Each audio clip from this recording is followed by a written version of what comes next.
Yay! Hi everyone. I know, surprise. You guys have missed me. It's con season, so I am actually traveling all the time to these wonderful cons, but even though my internet, everything's going like haywire. They're like, wait a second, she's here on a Wednesday? I am. Don't adjust your screens. I'm really here. Thank you, everybody, for coming to the Late Night Nerd Show, which we've rebranded from The Breakdown. I'm still Catherine, aka the High Heeled Gamer. And I'm super, super excited because we have a very special guest. We have R. Robert Garcia from the comic book Retribution. Hey! I don't know why I'm Hey doing the Kat, sign how you language doing? hi. The I sign know. language applause. Like, hey. Welcome to the show. Hey, it's great to be on. It's great to be on. I know that I know many of people who have been on. They're like, you got to contact, Kat. You got to go on and show. So I'm glad that we were able to do this. We've got that second Kickstarter going right now. So hopefully this will help generate some more interest. I mean, we're close. We're about 70% to our goal. So we got about a little bit over more than 2 weeks left. So I think we'll hit it. But I just, anytime we can bring in another reader from somewhere, I think that's gonna, help the comic continue to move forward. Yeah, I'm so excited. I'm so glad people are like suggesting me. I always get nervous. I'm like, people hate me. Nobody's gonna see me.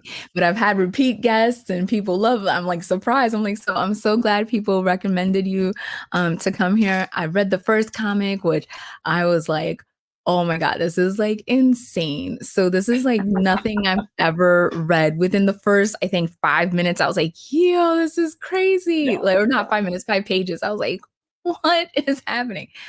So tell everybody a little bit about Retribution. All right. So Retribution is basically a story that I've had in the noggin for, I want to say, like 10 plus years. It's a story that's based off of a lot of my own personal background, things that I've gone through, but then also past work experiences. I spent a lot of time working in TV and radio, and during my TV time, I worked as a crime reporter. So, just hitting a daily beat, going out there, covering crime, especially in a town like Tucson, Arizona, where I was out there for a little while. And in Tucson, what's crazy about Tucson is you've got a city here that's less than 1 million people, but per capita, it's one of the most violent cities that you could ever be in. And it's just crazy because you have everything from immigration issues to drug issues to even weather issues. We had crazy. I always joke. I always tell people, "Hey, I've been on CNN and the Weather Channel." That was a long time ago. But yeah, it was just a lot of trauma that I've seen throughout my life. This book is, I say it's a darker book, but I'm hoping that it's more of a book that gives a better understanding to people regarding mental illnesses, mental health. We deal with suicide. We deal with different issues that sometimes get swept under the rug, or maybe don't get the attention that they deserve, especially with this month being mental health awareness month. So it's just a comic that is very near and dear to me, very personal. But yes, it's very gritty. I would say even somewhat graphic in some areas. No nudity, but just it is. I always tell people it's kind of like Sin City meets Punisher meets Spawn meets just a regular dude, so it's Yeah. this combination. I had a And little I had a little Deadpool feeling in there as yeah, well. yeah, yeah. It's just like a different character because it's not the the the the, the male protagonist is not some guy who was ex mercenary this or trained. He's just a guy in his 20s who has struggled through life, uh, makes a bad choice and gets brought back and is put in a situation by the one person he trusted and loved in his life, and now it's just kind of like I say it's retribution on a personal level. It's retribution on the sense that he's out there trying to do right for others, including his lost love. And but it is it's I'll say it's kind of callous because I think that's the one thing that was so tough. My experience when I worked as a crime reporter is that you show up on these things and like the worst things in life have happened, anything from, baby drowning in a pool to a spouse killing another spouse. And you get there and you're part of the media, you've got the police there, you've got the fire department, emergency crew. And it's weird because you sit there and everybody's just kind of jovial around each other. Everybody's cracking jokes or this and that, and they're talking to each other when you have like the worst of misery over there. But it's because if you let yourself get sucked into that, it's just going to tear you apart. I was getting ready And to ask, yeah, yeah, if they do that just to like kind of, you know, hmm and not in a terrible way, but be detached from what's actually happening, because that kind of stuff, like, yeah, it can. It can be pretty brutal because I was, oh, I want to say I was like 15, and I had some friends who were firefighters because they were trying to get me to get, like, hey, when you turn 18, you need to join the fire department. And then as I got closer in age, I remember I had a deep conversation with one person who had, who had been in there for a while, and he talks about it that, like, some of the things that he would come upon. The toughest one was, two kids, brother and sister, who were, burned alive in a motorhome, and you come upon these bodies and they're hugging each other, and they're really burnt and singed together. And I was just like, I can't take that. Like, I don't think, how you disassociate yourself from that. I mm, worked in the media, and unfortunately, I did get to see some pretty traumatic things, but uh, it's just it's hard. But anyway, that's the story. I'm trying to keep this story as real and as honest as I possibly can to, like, actually what does take place out there. But it all starts off like a lot of stories start off, and it's just like a love story between, the main character R and Chi, and yeah, you just kind of see how she, like, now is guiding him on this new path. yeah. And there's There's there's a the cover for the for the second issue that is, yeah. and you can see Chi in the background, Mhm. Eh, and you can see she's been exalted up on her throne, and there's R in the foreground, and he's basically, doing her bidding, and I think that's the whole arc of the story as it starts off, is that, he's doing her bidding, and then, just like a lot of times in life, we do something and then we get to a point where we wonder, are we still doing the right thing, or why are we doing this? And I think that's where a lot of it ties into it. I love sci-fi, so there's a sci-fi angle that kicks in later down the road on this. So I'm just hoping to have it entertaining. I mean, it's not, and I know you read the first issue, and I'm not writing something for just like for shock value, because this isn't about shock value. This is just about no, it didn't come across that reality. Yeah. way. Yeah, it didn't come across like the Good, good, good. shock, because you know, sometimes you can read something, and you're like, "Okay, you're Yeah, trying a little too hard here." yeah, yeah, It yeah, yeah. definitely didn't read that way, so I can honestly say that it didn't read that way, which I was grateful for, 'cause there's a lot of, like, sensitive, gritty kind of Mhm. situations Yep. happening, and it felt natural, to the story. How important was that for you, for it to have, like, the important, story flow of naturalness? It was really important because, so the story itself was a book that I was writing, and it was a book that I had been writing for a little while. And then, so I took about a 25-year gap when it came to comic books. When I was a kid, I loved comic books. I love comic art. Like, comic art is like one of my most favorite things out there. And I joke with people, somebody may like this type of art or that type of art. I love comic art. I just love, I've loved it since I was a kid. So up until about the age of 20, I was an avid collector. And then, uh, I was gone for a while, and then I've come back in the last 10 years, and I had this book, and I kept writing it. And I just thought to myself, why not turn this into a comic? And I think, a lot of it is just, I think, like I said, you see what Frank Miller has done with Batman. You see what he's done with, Sin City. I mean, you see what McFarlane's Spawn, and in my head, I was like, well, you can write something great. You can put something out there Mhm. that isn't just going to be rah rah, team or saving the world, this Yeah. and that.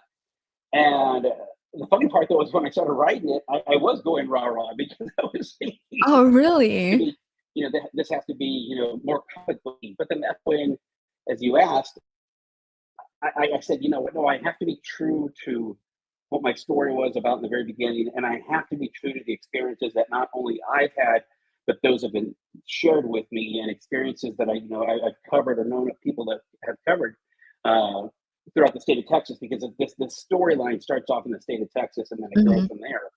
And so that was my big thing, is like, I really, really want to be.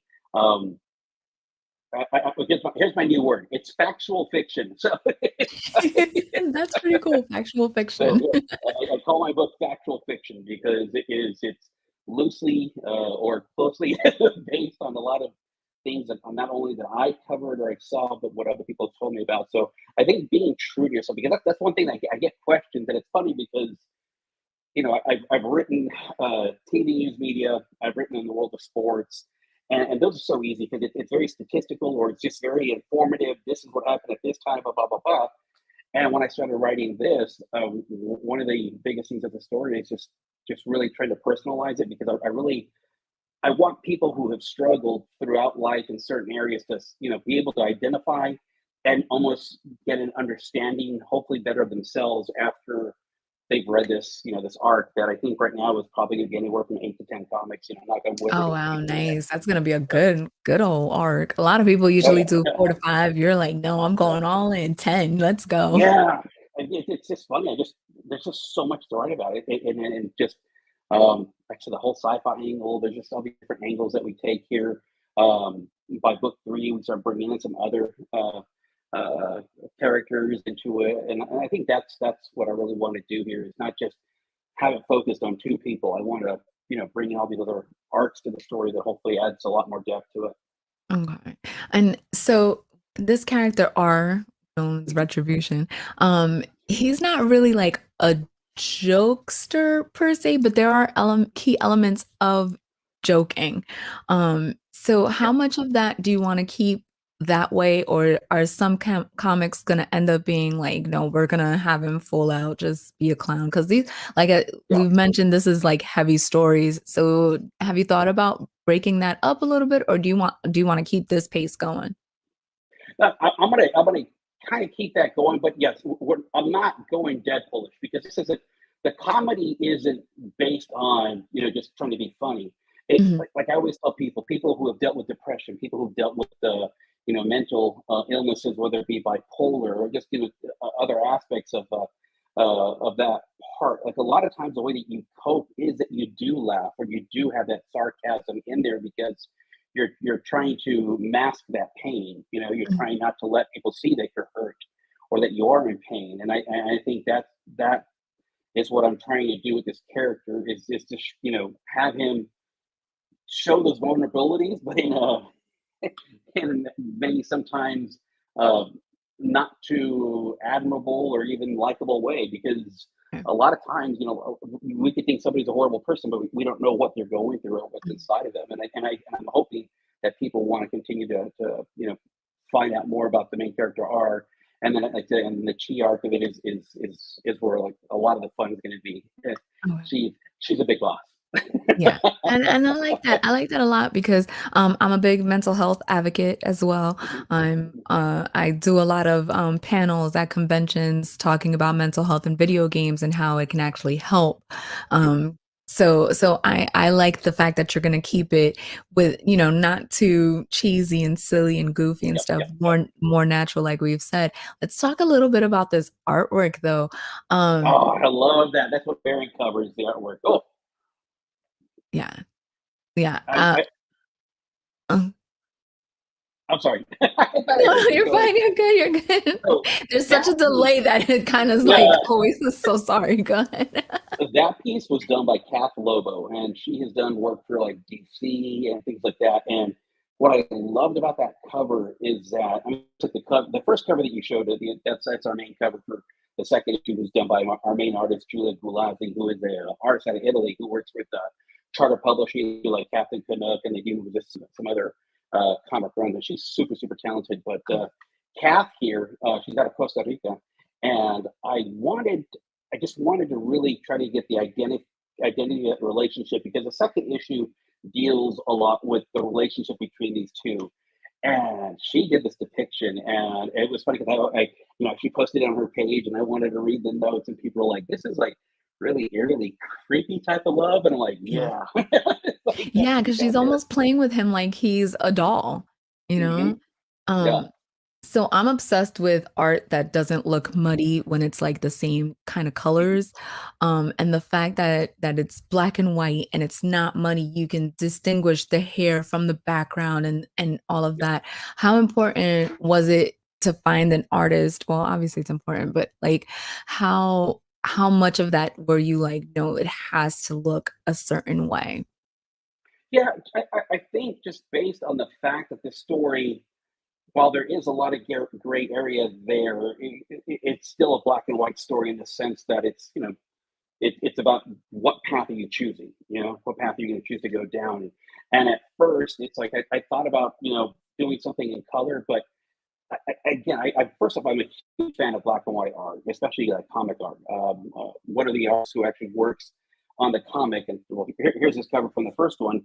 His name's Kevin Keane, and this is a variant Spotlight. cover that he did for us. And he, did you say Spawn? Now, let me spotlight you real quick. Oh, Yeah. oh, I thought you Yeah. said Spawn because so what's funny is Kevin Keane actually works with Todd McFarlane.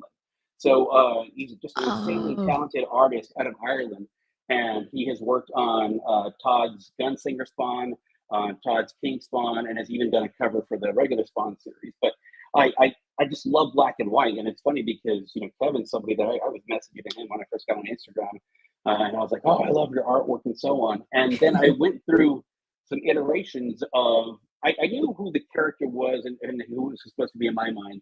I even joke right here. I'll see if I can do a close up, but here's my little depiction of like what the face of him should have looked like. So that's my drawing, oh yeah, and yeah. it's got like it's kind of two faced, but it's more of a question mark, and I think that's essential to the story because it's questioning himself, questioning what he's doing. There's so much Oh, going on there, but the art had to be a certain way, and I went through I want to say about 3 or 4 artists before I found Julia, and then we worked the edges out, and she came back with a character that I felt like really captured who R was going to look like, and then she did a phenomenal job with Chi. I mean, she just mm, the both characters are Latino.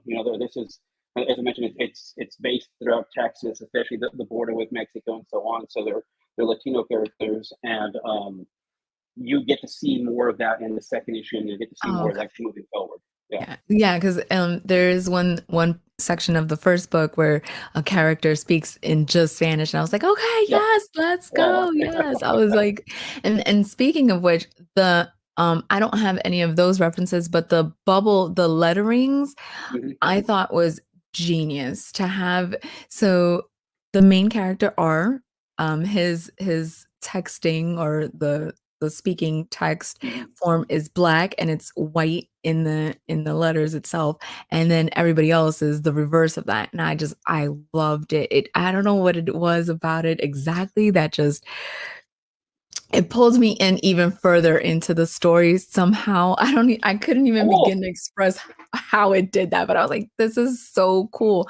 Now, whose idea was that? Was that your artist or was that all you? That was me. You're gonna make me cry. I'm so happy right now. So outside being the writer, I'm so jealous of artists because when I was a kid, I used to draw, and I try to find it. I was so mad because I couldn't find it. My biggest prized possession was I drew Spider-Man in this symbiote suit, when it first came out, and I was like, oh, and it was one of those like where you get the proportions right. The forearm doesn't look too hard, everything was like, oh, like this is a masterpiece. And of course, I could draw a face, so it's always very easy to do Spider-Man. So, but I can't draw anymore because obviously I didn't practice. But I wanted to add something to the comic, and I think that was part of it too, was with the lettering, and I wanted to add that distinction because yeah, that is that as you mentioned, his lettering and his verbiage is very. It's just very what's the word I want to use? I mean, like you said, it has background, but it's even we do I do squares or rectangles with him. I don't do bubbles, Mhm, and it's mhm. just because of like what he is, which will be further explained down the road. Okay, And okay. but yeah, I really like the effect of it, and it seems like people really like it too. We got good feedback, and I'm super happy to see you jumped on board with that because yeah, I'm trying to add a feel with that as well. Yeah, I completely loved it. I'm not gonna like a lot of people know, a lot of our viewers know, I'm a little slow on the uptake. So it didn't take until like page 4 for it to click. And I was like, wait a second. And I actually went back to the other 3 pages and I was like, this is genius. I love it. I love it. I love it. Because a lot of times, you end up with the same bubbles, the same letters, and if the panel is one of those where it's like the 4 cut and then Yep, everybody's yep. talking at the same time, you don't know who's saying what. I get confused. Y'all all know that. But with this, I was like, I knew exactly who was talking, and I just loved the difference with it. Like I said, it added to the character. It added to me, it added somehow to the story because it sucked me in just a little bit more, knowing the difference in his lettering and his, like you said, his is not circular, it's squared. And I just thought that was genius. It was a great design behind that. So I Thank you. Thank you. applaud. Thank you. No, but Yeah, and it's also about just the way he talks as well, because that's one of the things that we're trying to do, and I work with my editor, Nicole DeAndre, was fantastic, and we have worked on that, really trying to establish a feel to how he talks, because there's a certain there's like I always joke about when people talk about depression, you talk about like, well, I'm like the clown. It's like you see the happy face on the outside, but on the inside, and that's what we're trying to do here, is to show that, okay, yeah, he's maybe a little bit off the mark, but there's reasons why, and the way he talks and the way he carries himself and things like that. Because that's one of the things too. If you look in the character, if you look throughout the comic, this is not a guy with chest hair. He's never slouched, because he's just like, that's it's that mindset, and that's what we're trying to do here, is just get that message across, that this is a character that there's a lot. It's like an onion. There's a lot. There's a lot of yeah, there's layers a to lot it, of layers. and Yeah. we'll find out what kind of person he is, once we get down to it. Because that's. I'm sorry. Go ahead. Oh, no, no, no, go ahead. No, I was just gonna actually say to the viewers, this is how like quickly it sucked me in. So I believe it's the second page, maybe the third. It's like really quick. He looks in the mirror and he says like I'm some bargain bin two-face, right? And then he says something along the lines of it doesn't matter anyway. It's not like I really looked at myself in the mirror, because he's like seeing himself. And to me that clicked, because I don't look at myself in the mirror, guys. Like I do not. Like if I have to look at myself in the mirror, like I'm going to a con and I got to make sure my eyebrows aren't touching type of thing. Like you know what I mean? Like I got to make sure I look decent because I'm going out into the world. So like that's how quickly it sucked me in. From that moment, I was like, okay, I'm here for it, because yeah, he made like a slide joke, but it was self-deprecating in a way, and I relate to that. How much of that is your voice in this character? Part of it. I mean, it's also just like uh, childhood friends. I'll say a lot of what this story, what this character about is with childhood friends I've had. I mean, we all have our struggles. I had mine personally, but I had some friends when I was young that went through a lot of struggles. We talked about mental illnesses. A lot of them had to deal with suicide, whether it be their own thoughts that they had contemplated, or people in their family. I had a friend in junior high who not only had lost his father, but also his sister to suicide, and I just would notice how that would affect him, how it affected him in just even the style of relationship that he would have with me or other friends. And um, those are the type of things that I'm trying to add in here, is a piece of these different people that I've had in my life, and even myself, um, how they're related. I'm a lot like this character in the sense that I come from a broken home. I didn't have a super attachment to my father, so you kind of grow up maybe not having that male influence or that male camaraderie. So that also creates a little bit of an awkwardness as far as who you are growing up. So those are all just like different type of aspects of who this character is, and we're going to see that as it moves forward throughout the story. Because yeah, there's a lot of confrontation that goes on, not just between him and quote his victims, but also him and Chi, and just him and himself. And I think those are some extra things. Especially, I want to say that in chapter 2, you get to see a little bit of the book opening up, and you see more about the relationship about Chi and Oh, R. And then after that, we really start peeling everything back to R, and you start to get a better look at what's going on in his mind, and his new situation that he's in. And I'm hoping that people really like it, and even identify with it. Because I think that's it. When you see it and you see the photos and all that, it gives a certain perspective, like, oh, what is this? And I did that for a reason, because I want that. I want, because that's the whole aspect. It's like you think it's this, but let's take you on a journey, and let's find out exactly what it's going to be.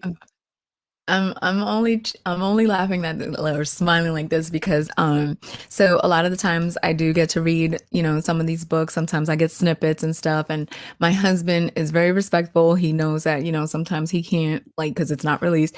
So he asked me, he was like, so how is this how was this book? And I was like, it's like super interesting.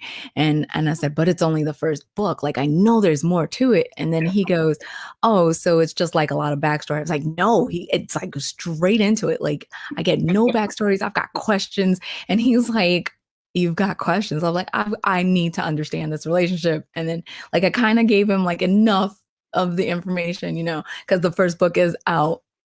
So I was like, I need to understand what this relationship is. Like, is it love? Is it like, codependency type of thing? Is it one-sided dependency? Like, I'm so curious as to this relationship, you know what I mean? And this That's this another cover that was done imagery. by Huh? Kevin Keane.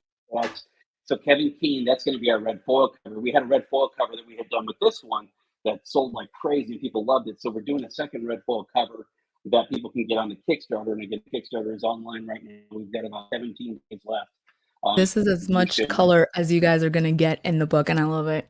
I love it. Yeah, so it's going to be again, it's chapter 2. I died in Del Rio, and even the titles, like, some of them are just like directly like involved with the plot line of the story. Some, you have to dig a little bit deeper in there.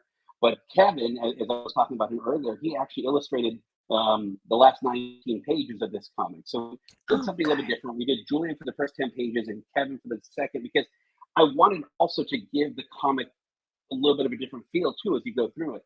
And it's interesting because I don't know how much we'll keep that going forward, or maybe Kevin will do one and Julia does the other, because I think each one of them brings such a really cool aspect to the story, the persona, who the person is, and Mhm. they bring like a little bit of a different edge. But yeah, that cover, that one that you saw right there, that everybody's really going crazy on that one, Yeah, and yeah, your we wife had above Zach it. over here.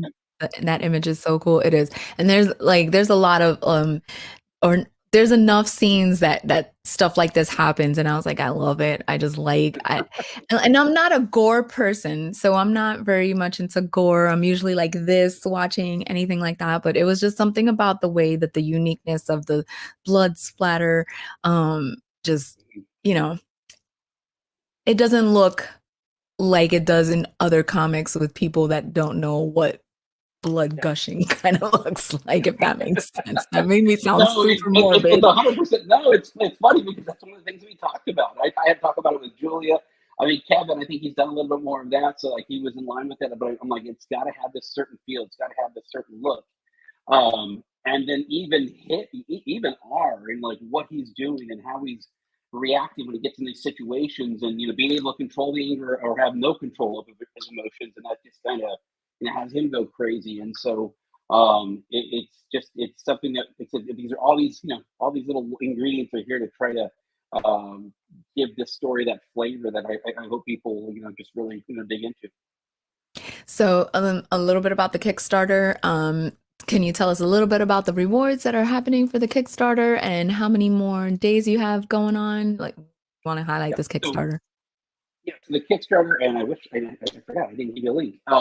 People can go on a Kickstarter. It's Retribution, Chapter 2. I died in Del Rio, and basically you've got, as far as the reward system, you've got the $5 tier if you just want to do the digital comic, because I know digital comics are a lot more popular now. If you want a physical copy like the ones that we have here, they're actually great quality. I work with a comic company called Comics Wellspring, and they just, I mean, it's a really nice comic that they put together. It's Oh, here we a go. little bit thicker. Yeah, I and just got the link, so oh, let's awesome, look awesome, look thank you. this Yeah, there way. we go. And then so then you've got just the regular tier if you just want the first issue, and then you've got the tier if you want. I'm sorry, regular tier if you just want the second issue, and there's a tier for the first and second, and then it starts breaking up into what variant cover you want to have. I'm big time into variant covers Mhm. because I love art. And so Yes. if you scroll down a little bit on here, you'll see that I'm sorry, on the story. Yeah. So that is the regular cover right there. That was done by Julia, and I love that cover. So that's cover one. That's just the regular cover. And then if Okay. you scroll down more, one of the things that I've done, and I forgot to have it in front of me, is I love doing tribute covers. Oh, that artwork right there. So that comes to the first 50 people who sign up to the Kickstarter get that piece of art by Rodney Ford, who's out of Atlanta, and That is You dope. gotta go to this page. Oh my God, is he dope? I mean, that's his word.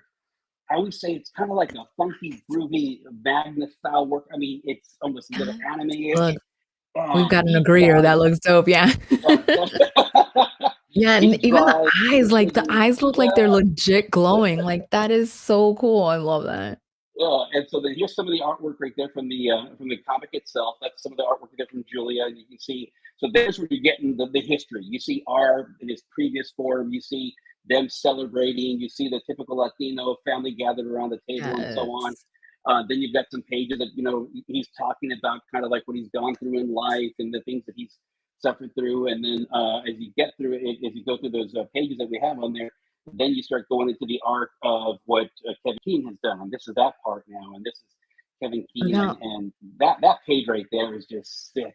I mean, I saw that and I was just like, "Oh my Yeah, god!" and you see, What and did this is you what I'm do, Kevin? talking about. Like, I know people are gonna be like, "Whoa, Kat, like this is a whole different side of you," but bear with me, people. But like, you see how it's not just fully covering his face. There's like little, and then the way it drips. I don't know. It's just, I don't know. It's just genius to me. So sorry.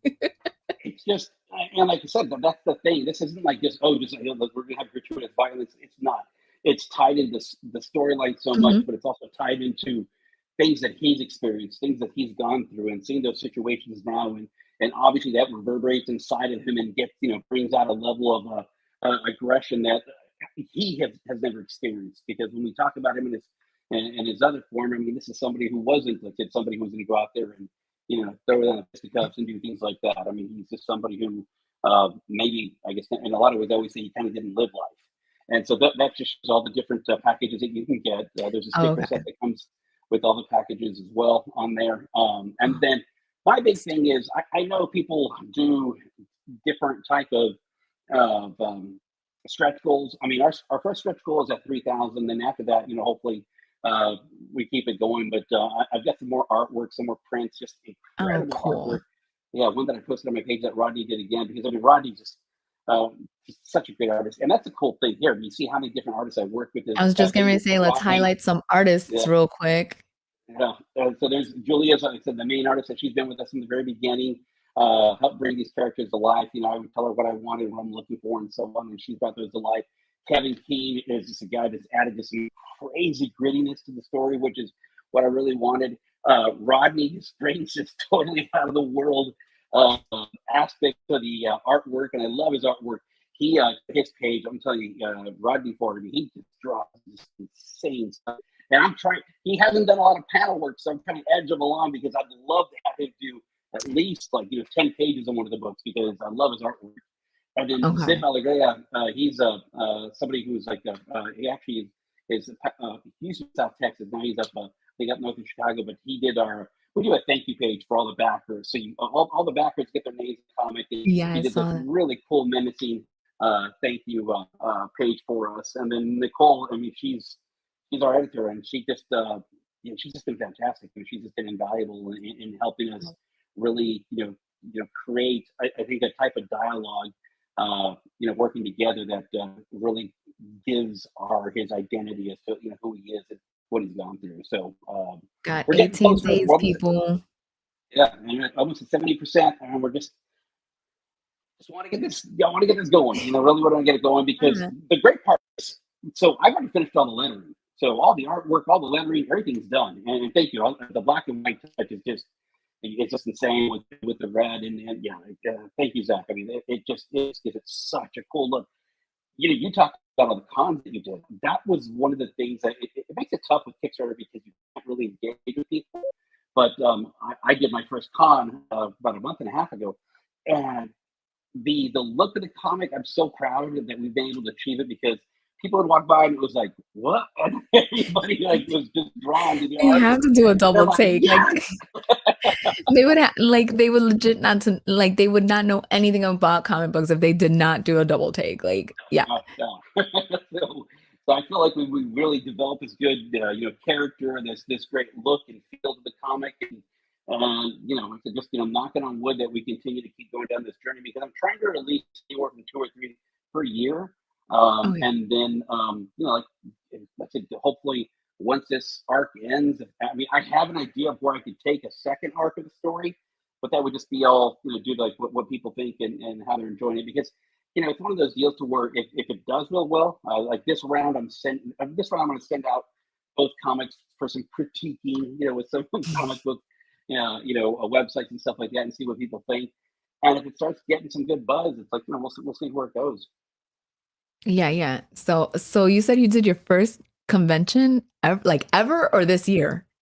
Ever. And I've always wanted to go. I mean, I've always wanted to go. I've been trying to get to San Diego pre-COVID, and I just, it's so frustrating when you're a Dude, if newbie you ever because, get into San Diego, I'm your plus one. I'm sorry if you're married or if you got closer friends. I this is like when you call oh yeah, shotgun, like I'm calling shotgun. If you get to San Diego, like I'm calling shotgun. I mean, so bad. Because right now, so I am going to be at the Houston Comic Con or Houston Comic Palooza. That's coming up the week of July. I want to say 17th and 18th are the 2 days out there. Saturday and Sunday.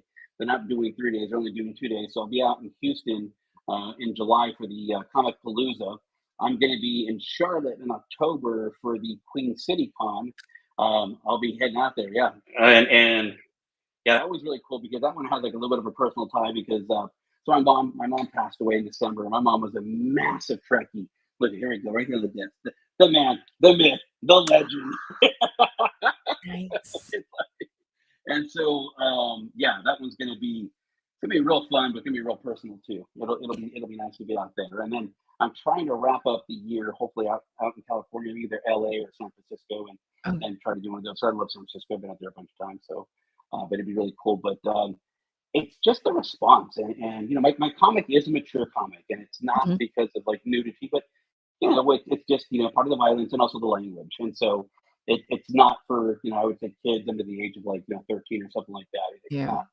not for them, but it just has gotten such a good reception. And I think that I did a signing at a local comic book store a couple weeks ago, and when people really are able to get their thank you, Zach. When people are able to really Zach get their lost hands on his it, mother too, but he oh so man, he under yeah, so so yeah. sorry about that, Zach. My condolences to your family. So yeah, it's just super super rewarding and fulfilling to get that interaction with the people who actually get the comic in their hand and in front of you.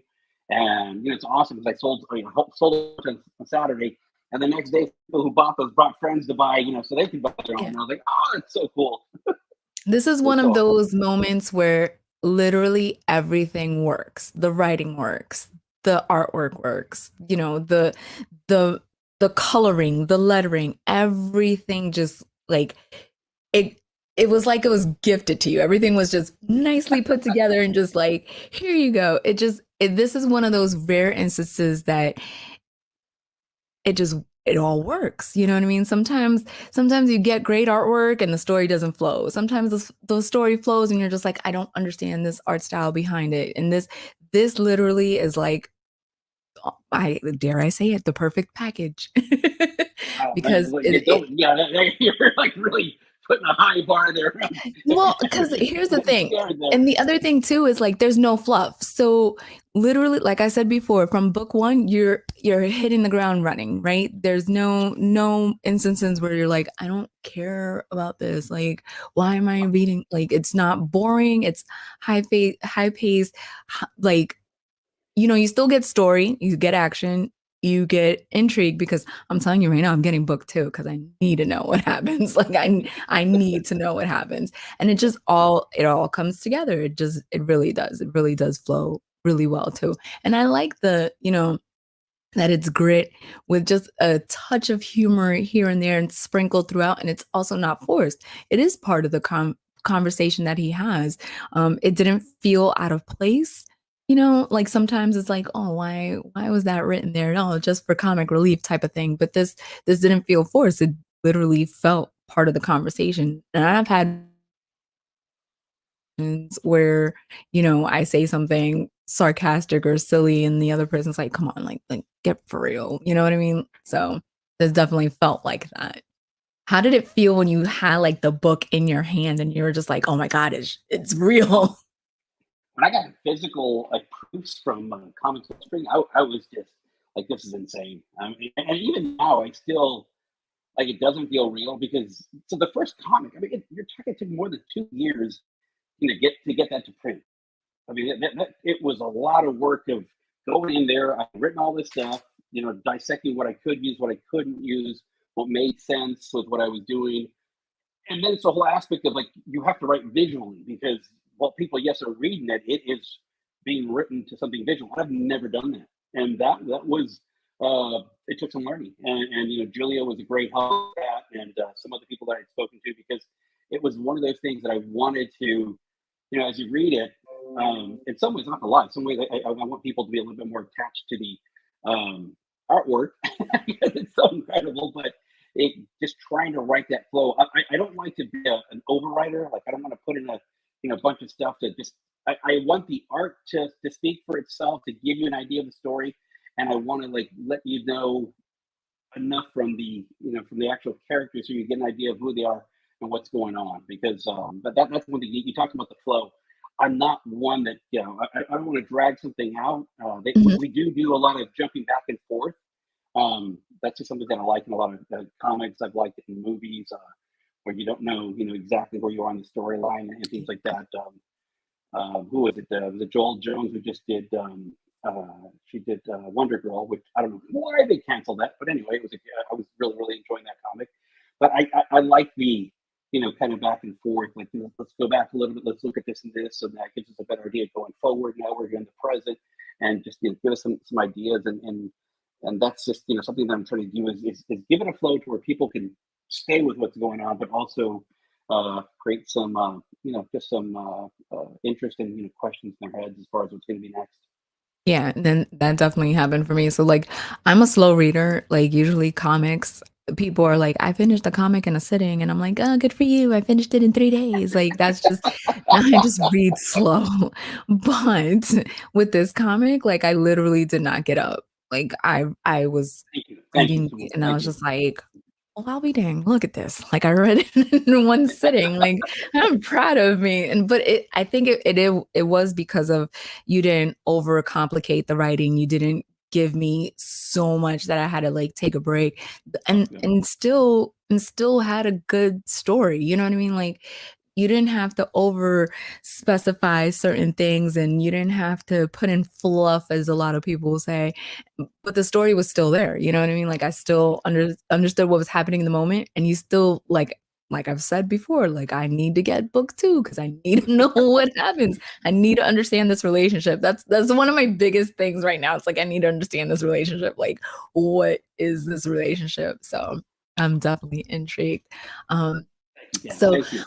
yeah, so unfortunately, well, let me show this one last picture real quick because this is also like. Oh, just the tones. Look at it. This Kevin's artwork. Oh, just And this is tones. what I mean, like, Oh, it's not muddy because you can clearly see this, you can clearly see this. This right here, I just love the white hair outline to differentiate the two, and then you have him in the white, like, it's yeah, so well done. Kevin and Julia uh, just do a great job with this comic, and they do with the artwork. I mean, I'm just like so happy with how that's come to life because you have the story in your head, but to see it come to life with the art attached to it is just it's just been awesome. And so Yeah. Like, just even the black lip, like, a lot of times this definition could have been lost yeah, yeah, in the black, and look at it. Yeah. yeah. And so it's going to be, like I said, knock on wood, we were able to get this funded. The Kickstarter moves forward. Hopefully, we get to do some stretch goals because I wanted to do some cool things. I've been looking at some stuff that maybe we could do because people like the logo, they like the character. The stickers have done real well. People like the stickers. I'm a Those sticker designs. person. Yeah. I No, love honest, I love me hopefully, a good sticker and that print too. Like I need that print. Like that print is so dope. Yeah. So oh, I was tell you, if you, I don't know if you can bring it back up. If you can bring back up the character, I did want to talk about one thing because I started talking about it and I usually get my brain drifted off. So, is that the one of the things? Kickstarter? Yes, ma'am. Okay. Yes, ma'am. Sorry, yes. Yes, ma'am. I Excuse was me. raised by ladies. I was told you always have to say yes. It's okay. Um, so one of the things that I like doing a lot, and I did it with the first issue that came out. We did a tribute cover to Walt Simonson's Thor 337, where you have Beta Ray Bill smashing through the mighty Thor. So we did one where you've got arm, he's actually swinging an arm, and it's just like crazy. But on this one, we did. If you go down to the variant covers, there is a tribute cover. Is now I'm going back to a little bit of the rock and roll days. Oh, you can't see it super huge, or can you? Oh, my bad, my bad. So the Scott Oakley variant. I thought I had. Actually, just keep going down. I don't even know my own Kickstarter here. If you keep going down a little bit more, okay. So there's the foil. Oh yeah, go back up a little bit. Sorry about there. But if you see that cover there, which is This one? wickedly dumb, the wicked, you're right next to the one that Capogo did. You got the two up Oh, there. got it. That that's a tribute cover for Iron Maiden's number of the Beach Boys. Stop. And it Oh, came that's too out funny. like wickedly crazy. Scott Oakley, who's another dear friend that I've been able to make through this industry, he did that for us because he did a cover on the first one, and he did that cover, and I'm like, oh my goodness! And again, the covers are set a tone and let you know, like, have an idea of like what's going on there. But the big thing is she becoming a lot part of the story, and it's important to tell her side of it, and I just love that that cover. That all three of these covers, I'm super well. Actually, in the original four, just super Oh, super happy with just the artistry that we've been able to bring to this project. all three of them have done like phenomenal. I can't stop. Like each one brings their own uniqueness to the Yeah, table, but yet you still have the same feel of the comic. If that and that's like, kudos to them. That just shows their talent that they're able to bring their own stuff, but yet still keep the feel of the comic. Like that's brilliant. You know what I mean? Like a lot of times you can tell it's like different artists and here oh you yeah, kind of can, but in the same token, like it's still the comic. Like they haven't overdone it or underdone it. yeah. Which I which mean, can happen. yeah, and I'll say outside of the tribute covers, the greatest thing that I've been able to do with these artists, I just let them run. I mean, I'm like, I trust you. You just do what you want to do, and I give them an idea of like what, okay, this is what I'm kind of trying to go for, and boom, and like, Kath, I love that one where she's just kind of like you said, it's almost like she's just like adoring her little doll there, Yeah, and yeah, just what they do is just awesome. So, but then I get just definitely. like I said, want to get this Kickstarter done, get it funded because we'll be shipping out real quick. We were able to ship out real quick last time because the story Oh, was already sweet. finished. Yeah, you don't have to wait 6 months. I mean, we usually get these out within like 2 months, and then after that, we're hoping if this is successful, we're hoping to start on the third one, or at least have that Kickstarter launch sometime in the new year, and then really go from there because it gets just crazier and wilder. That's what I keep telling people. I It's can't wait. really fun. I'm super excited. So, what is the best method for people to follow you? Are you on all socials, some socials? So Instagram's the best way. I'm also on Twitter, but so the tag is Cheesy Comics Shop. So comics plural. So Cheesy Comics Shop. So on Instagram, and then on Twitter it's Cheesy Comics RRG, which are my initials RRG. So Okay. sorry, I couldn't do shop because somebody had that, but they're doing nothing with it. I'm like, no. I even offered to get it from them. That didn't work. Oh, But yeah, so I'm on Twitter, I'm on Instagram. I'm trying to grow that social media world a little bit more. But we also have a website. If you want to get any of the old books, we do still have some left. You can just go to www.cheesycomicsshop.com and you can link all see of those that in the amazing old covers. description. Yes. Yeah, And of yeah. course, guys, you guys have 18 days. I'm giving you 17 days. I'm not going to give you the extra days. I'm giving you 17 days. Go to the Kickstarter. We'll link it in the description as well. Do yourself a favor, back this up, get the first one. Trust me, get the first one because it's just good. It really is. And Raul, thank you, thank you, thank you so much for taking the time and talk to me. And I'm just a fan now, so prepare for prepare for I hope we get to Instagram talk again. I hope we get to stalking. talk again in the future because yeah, it just what everybody said about you was very true. It Oh, was stop great show to it. come on. Great report here. So thank you so much for having me on, Kat. I really appreciate it. Of course, of course. Guys, I'm telling you, 17 days. Go back this Kickstarter, go follow roll. Actually, go back the Kickstarter, follow roll, and then go scroll down, find the artists, follow everyone around here, and I won't be back next Wednesday because I'll be in Orlando for MegaCon. So if any of you guys will be out there at MegaCon, come find me and say hello. I'll see you guys soon. Bye, everyone.